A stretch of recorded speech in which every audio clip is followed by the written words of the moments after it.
क्या आपको पता है सबसे अधिक कन्फ्यूजन आपको कहाँ पर होता है? झंडा फहराने का अधिकार किस प्रकार का अधिकार है, सूचना का अधिकार किस प्रकार का अधिकार है, वोट देने का अधिकार किस प्रकार का अधिकार है, संपत्ति का अधिकार किस प्रकार का अधिकार है, यही चीज़ें, डिफॉर्मेशन के कितने टाइप हैं, कब नालसा की कन्फ्यूजन इस्टेब्लिशमेंट हुआ था, किस एक्ट के थ्रू हुआ था। तो इन सभी कन्फ्यूजन वाली चीज़ों को हम इस वीडियो में कवर कैसे हैं आप सब। मैं अभिषेक और आप देख रहे हैं हमारा YouTube channel the Shivam educare. आज हम बात करने वाले हैं लीगल के डाउटफुल क्वेश्चन आंसर सीरीज के पहले एपिसोड में, जहां पर हम आपके कमेंट बॉक्स में पूछे गए प्रश्नों के साथ साथ उन प्रश्नों के जवाब देंगे जो आपके सबसे अधिक कन्फ्यूजन क्रिएट करते हैं। जैसे हम बात करें कि संपत्ति का अधिकार वर्तमान में किस प्रकार का अधिकार है, जो राइट टू वोट हमें मिला है, वोट देने का अधिकार है, यह किस प्रकार का अधिकार है, जो अभी वर्तमान में हम बात करें ऐसे प्रश्नों को कि नालसा जो स्थापित हुआ था कब हुआ था, किस एक्ट के थ्रू हुआ था। जो आपके प्रश्न जो हमसे कमेंट बॉक्स में पूछे गए थे, कुछ प्रश्न हैं जो कि पेपर सॉल्व कराते समय बाय मिस्टेक जल्दी में गलत हो गए थे, तो उन फैक्ट को हम यहाँ पर क्लियर करेंगे, जानेंगे। तो वीडियो को शुरू करने से पहले यदि चैनल पर नए हो चैनल को सब्सक्राइब कर दीजिए, साथ ही बेल आइकन को प्रेस कर दीजिए कि वीडियो की नोटिफिकेशन आपको समय समय पर मिलती रहे, क्योंकि हम आपके लिए ऐसी वीडियो समय समय पर लाते रहते हैं। तो आज का सबसे पहला जो टॉपिक है जो हमें मिला कमेंट बॉक्स में देखने को, कि संसद के सदस्य की सदस्यता के बारे में निर्णय कौन करता है। देखिए, संसद सदस्य के बारे में निर्णय कौन करेगा? निर्वाचन आयोग के कहने पर, वहाँ पर निर्वाचन आयोग के कहने पर जिस सदन का वह सदस्य है, या तो फिर राज्यसभा का होगा चाहे लोकसभा का होगा, तो वह जिस सदन का सदस्य होगा उस सदन का सभापति चाहे स्पीकर उस सदस्य के सदस्यता के बारे में निर्णय करेगा। कौन? उस संसद सदन का सभापति चाहे स्पीकर। किसके सिफारिश पर, किसके कहने पर? निर्वाचन आयोग के। ध्यान रखिएगा। दूसरा हमारा आज का जो टॉपिक था वह था कि नालसा की स्थापना कब की गई। मैंने बताया था नालसा की स्थापना 1987 में, लेकिन वहाँ पर वो मैंने जो बताया था वह एक एक्ट की बात की थी। मैंने किसकी? एक्ट की बात की थी। बाय मिस्टेक हो सकता है मैंने इस्टेब्लिशमेंट भी बता दिया हो, लेकिन इस्टेब्लिशमेंट मतलब इसकी स्थापना जो हुई थी उसको हम कब कहेंगे? 9 नवंबर 1995 को। तो याद रखिएगा 1995 में इसकी स्थापना हुई थी। यदि डेट पूछे तो 9 नवंबर 1995, इसको करेक्ट कर लीजिएगा। और यदि पूछे किस एक्ट के थ्रू, तो लीगल सर्विस अथॉरिटी एक्ट किसके थ्रू? 1987 में। ठीक है, अब हम बात करें, देखिए अगले क्वेश्चन की तरफ चलते हैं। अगला क्वेश्चन है, देखिए सूचना आयुक्त और बात करते हैं निर्वाचन आयुक्त में आप लोगों को काफ़ी कन्फ्यूजन होता है। ये दो चीज़ें आप जल्दी में गलत करके आते हैं। क्या? कि सूचना आयुक्त कौन है? सूचना आयुक्त। और दूसरी चीज़ होती है क्या? निर्वाचन आयुक्त। निर्वाचन आयुक्त। अब ये दो चीज़ें आप जल्दी में गलत करके आते हैं, ये सोचते हैं कि एक ही है। नहीं, ध्यान दीजिए, सूचना आयुक्त मतलब इंफॉर्मेशन कमिश्नर और निर्वाचन आयुक्त मतलब इलेक्शन कमिश्नर। ये दोनों अलग अलग पद हैं। ध्यान दीजिएगा, यह निर्वाचन आयुक्त का हमें प्रावधान हमारे संविधान में देखने को मिलता है, जबकि सूचना आयुक्त का प्रावधान हमारे संविधान में देखने को नहीं मिलता है। ये बात ध्यान रखिएगा। जो वर्तमान में सूचना आयुक्त हैं वह कौन है? वह है बिमल जुल्का।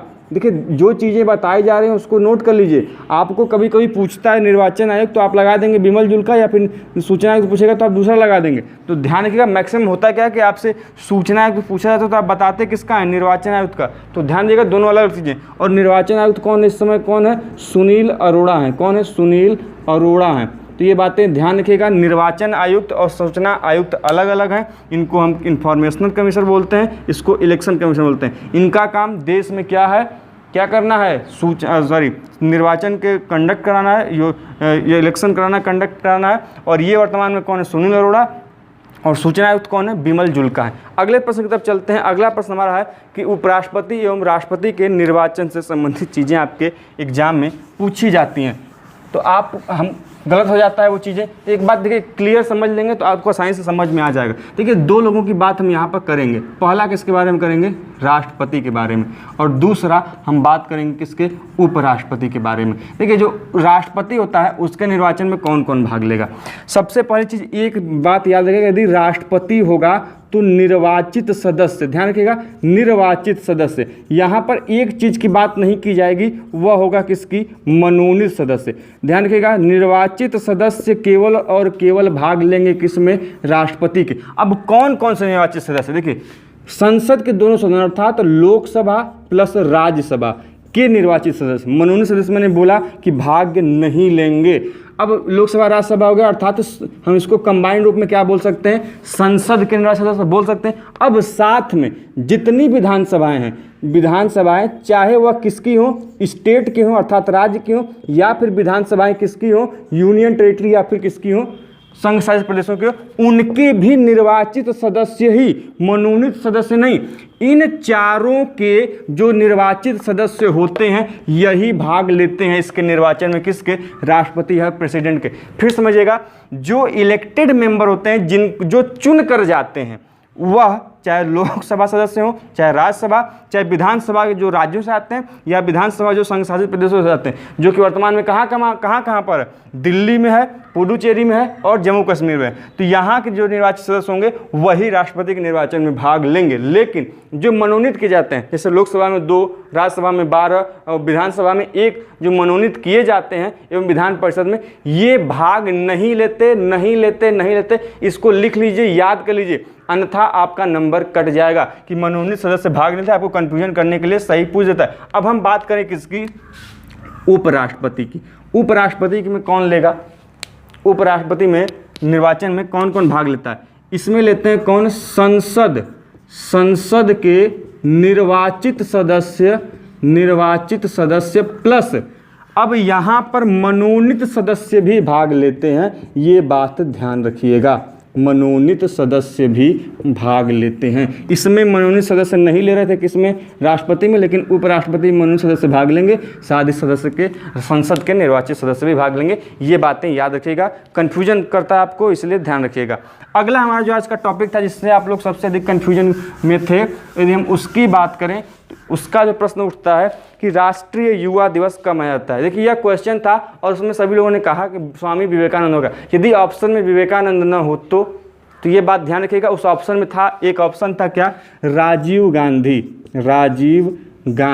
तो राजीव गांधी को हम किस नाम से जानते हैं, युवा पुरुष कहा जाता है इन्हीं ना, युवा नेता या युवा पुरुष कहते थे हम। तो इन्हीं को हम ऑप्शन में टिक लगाएंगे, इन्हीं के उपलक्ष्य में भी युवा दिवस मनाया जाता है। यदि हम राजीव गांधी न रहे और वहाँ पर यदि स्वामी विवेकानंद रहेगा तो वह ऑप्शन क्या होगा, सबसे पहले यह सही होगा। यदि ये नहीं है तो उसके बाद आप इसको टिक लगाएंगे, ध्यान रखिएगा। अगला हमारा जो टॉपिक था वह था कि डायनामाइट एवं बारूद के आविष्कार को लेकर एक बच्चे को कन्फ्यूजन थी, एक भाई को कन्फ्यूजन थी। उन्होंने कहा कि सर डायनामाइट का आविष्कार, आपने बारूद को बताया। देखिए ऑप्शन में बीएचयू में दिक्कत ये है कि हिंदी और ऑप्शन में और इंग्लिश में सबसे अधिक कन्फ्यूजन करता है। ऊपर लिखा है उसने क्या, ऊपर लिखा है उसने डायनामाइट लिखा है। क्या लिखा है, डायनामाइट का आविष्कार किसने किया था, और नीचे डायनामाइट को हिंदी में क्या लिखा है, बारूद लिखा है। तो मैंने हिंदी का क्वेश्चन पढ़ा था इसलिए वहाँ पर बारूद। देखिए वास्तव में डायनामाइट का मतलब डायनामाइट हिंदी में चाहिए था, बारूद का आविष्कार अलग किया। और डायनामाइट का आविष्कार किसने किया है, अल्फ्रेड नोबेल ने किया। जो मैंने बताया था वह क्वेश्चन सही है, इसलिए कंफ्यूजन मत होएगा। और एक बात ध्यान रखिएगा कि पेपर को सॉल्व करते समय आपको हिंदी और इंग्लिश दोनों पेपर को, क्वेश्चन को पढ़कर ही जवाब देना है।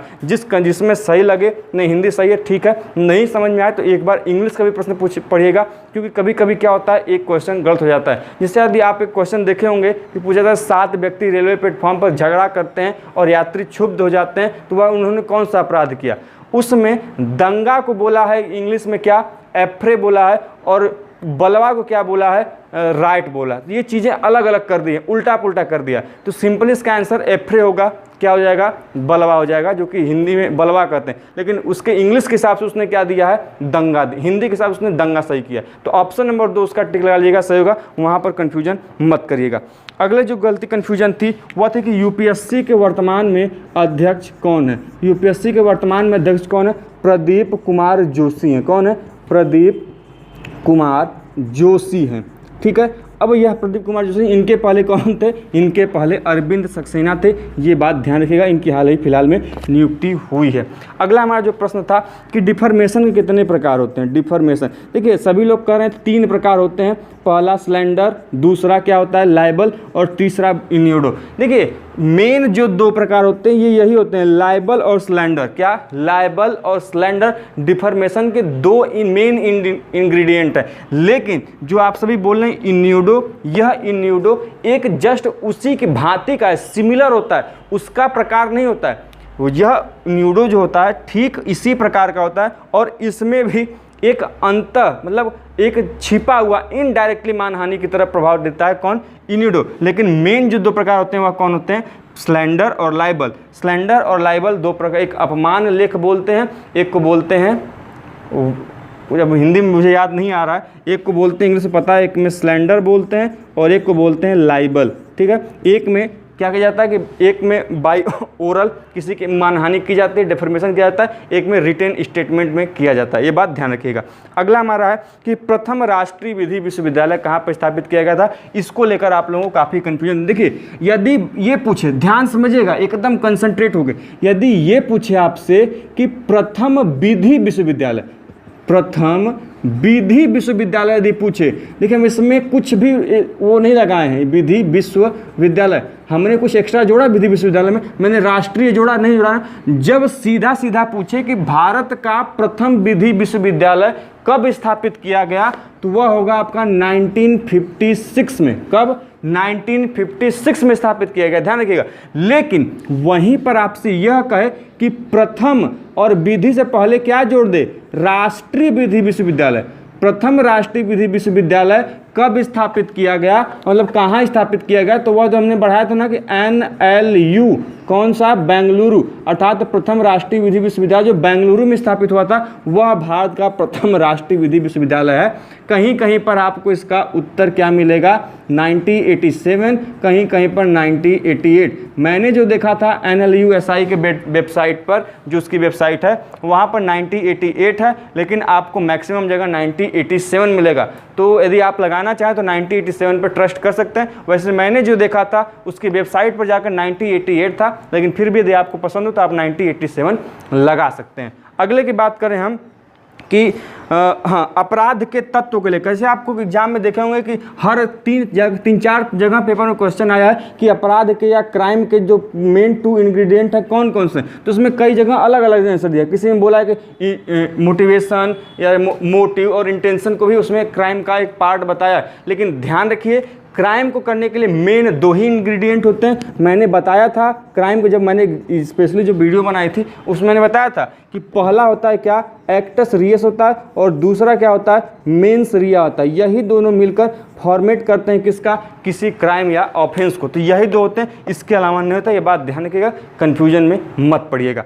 अगला हमारा जो कि आज का सबसे लास्ट टॉपिक है, हम अधिकार को लेकर सबसे अधिक कंफ्यूजन में होते हैं कि कौन सा अधिकार वर्तमान में किस प्रकार का अधिकार है। जैसे सबसे पहले बात करें कि वर्तमान में जो संपत्ति का अधिकार हटाया गया था, यह किस प्रकार का अधिकार है, संवैधानिक है, विधिक अधिकार है, फंडामेंटल ड्यूटी है, क्या है। तो यह वर्तमान में संपत्ति का अधिकार क्या है, एक विधिक अधिकार है। क्या है, विधिक अधिकार है। और इस संविधान या विधिक अधिकार को हम क्या बोलते हैं इंग्लिश में, लीगल राइट। क्या बोलते हैं, लीगल राइट। तो याद करिएगा, जो फंडामेंटल राइट के पहले ये क्या था, फंडामेंटल राइट था, लेकिन अब क्या है, लीगल राइट है। और इसका वर्णन कहाँ पर मिलता है संविधान में, हमें 300A में या 300 क में मिलता है। ये बातें ध्यान रखिएगा। दूसरी चीज़ है, पूछता है कि वोट देने का अधिकार किस प्रकार का अधिकार है, संवैधानिक अधिकार है, मूल अधिकार है, किस प्रकार का अधिकार है। देखिए, यदि आपका जो राइट टू वोट है, क्या है, राइट टू वोट है, यह क्या है, यह आपका एक संवैधानिक अधिकार है। क्या है, मूल अधिकार नहीं है, ध्यान दीजिएगा, संवैधानिक अधिकार है, अर्थात संविधान के अंतर्गत एक प्रदत्त अधिकार है। और इसका वर्णन हमें कहाँ मिलता है, आर्टिकल 326 में देखने को मिलता है। कहाँ पर, 326 आर्टिकल हमें बताता है किसके बारे में, वोट देने के अधिकार के बारे में। ये चीज़ें आप लिख सकते हैं, 326 में बताई गई किसकी बात, राइट टू वोट की बात। और क्या है, संवैधानिक अधिकार है, ध्यान रखिएगा, कॉन्स्टिट्यूशनल राइट है।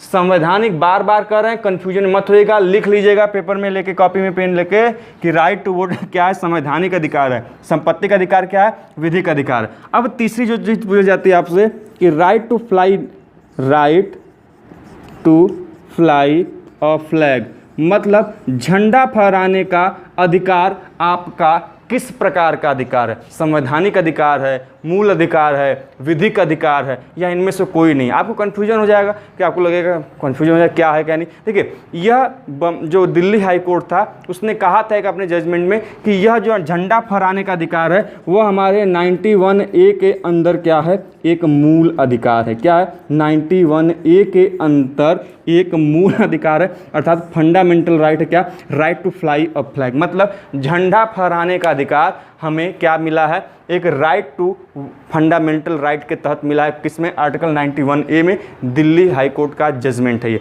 अगला हमारा जो सबसे कंफ्यूजन में आता है कि सूचना का अधिकार, सूचना का अधिकार, अच्छा राइट टू इंफॉर्मेशन, कौन सा, सूचना का अधिकार, यह आपको सबसे ज़्यादा कन्फ्यूजन में पैदा करता है कि राइट टू इन्फॉर्मेशन क्या है। Right to information legal right है कि आपका फंडामेंटल राइट है या फिर कॉन्स्टिट्यूशनल राइट है, क्या है। देखिए, लीगल राइट है या एक सूचना का अधिकार, राइट टू इन्फॉर्मेशन क्या है, यह एक विधिक अधिकार है या फिर लीगल राइट है। क्या है, विधिक अधिकार है या फिर लीगल राइट। क्या, सूचना का अधिकार, राइट टू इन्फॉर्मेशन। इसको एक बार फिर जल्दी से रिवाइज करते हैं। संपत्ति का अधिकार कौन सा अधिकार, विधिक अधिकार या फिर लीगल राइट। और ठीक इसी प्रकार सूचना का अधिकार भी क्या है, लीगल राइट है, विधिक अधिकार है। और right to fly a flag मतलब झंडा फहराने का अधिकार क्या है, यह मूल अधिकार है। और साथ ही राइट टू वोट, यह क्या है, संवैधानिक अधिकार है। कौन सा, संवैधानिक अधिकार। क्या, राइट टू वोट किस आर्टिकल के तहत, आर्टिकल 326 के अंतर्गत। ये सभी प्रश्न आपके एग्जाम में पूछे गए, इसलिए मैंने इस वीडियो में माध्यम से चर्चा की।